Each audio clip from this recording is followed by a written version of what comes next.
One of the big themes with regard to stimulating job creation has been the repatriation of U.S. dollars. American companies are sitting on billions in overseas profits, and they want a tax break to bring that cash home.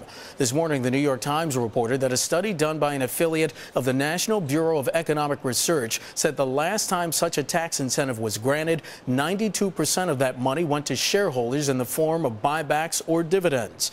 Joining me now to discuss this is one of the authors of that paper, Fritz Foley, who is an associate professor at the Harvard Business School, and he joins us from Harvard's Kennedy School. Professor Foley, welcome to Bottom Line. Thanks so much for joining us today.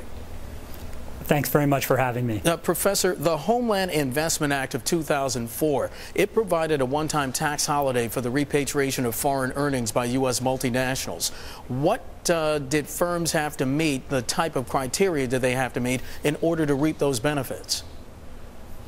So firms were supposed to use these funds for a set of very explicit uses that were outlined by the U.S. Treasury.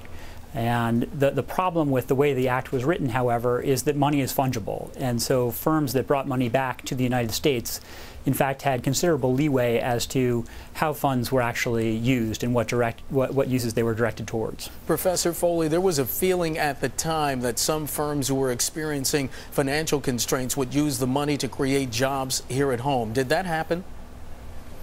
That, according to the study that I did with Kristen Forbes and Dhammika Dharmapala, did not occur. So we saw that the firms that brought money back to the United States were not, in fact, the firms that increased employment or did a lot of investment domestically. However, this doesn't mean that there weren't benefits associated with the Homeland Investment Act for the U.S. economy. What might those benefits have been?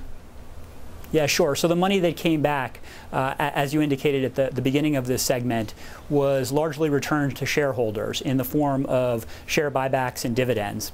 And shareholders would have to do something with those funds. And shareholders presumably either used them for consumption or reinvested them.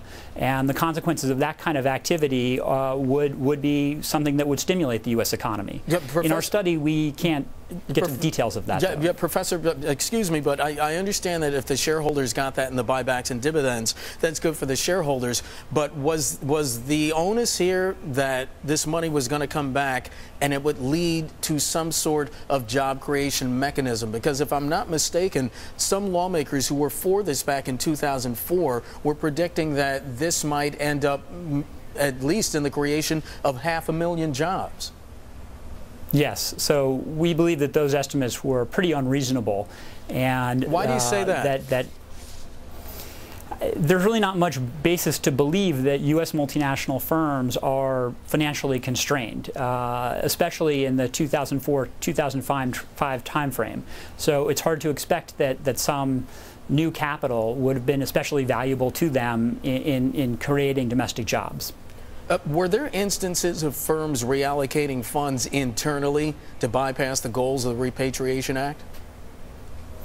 I believe that did happen, and it's difficult for us to exactly pinpoint this in our study, but it does appear that firms that, say, for example, had a planned domestic capital expenditure program already in place simply use the funds for that type of a program instead of for incremental spending. But it's important to be clear as well that the Act didn't require that the funds be spent incrementally. In some sense, one might argue that there was a nudge, nudge, wink, wink type relationship between the firms that were lobbying for the Act and the politicians that were promoting it. Yeah. Professor Foley, what types of firms would benefit from a tax holiday and which firms would lose out? If we were to do this today? Yeah. Yeah, so my own view is that we really do need to think hard about international tax reform. The U.S. is now an outlier in many regards. We are one of the few countries that continues to tax foreign source income. Our statutory tax rate is very high, and so I would argue that many firms would benefit from fundamental tax reform that included an international component. There are certainly some firms that would benefit more than others, and there would be some winners and losers in this kind of reform, but overall it would make our tax system much more efficient and our country much more competitive. Fritz Foley, he's an associate professor at the Harvard Business School. He's joining us right now from the Kennedy School at Harvard. Professor Foley, thanks so much for your time today. We appreciate it. Thank you very much.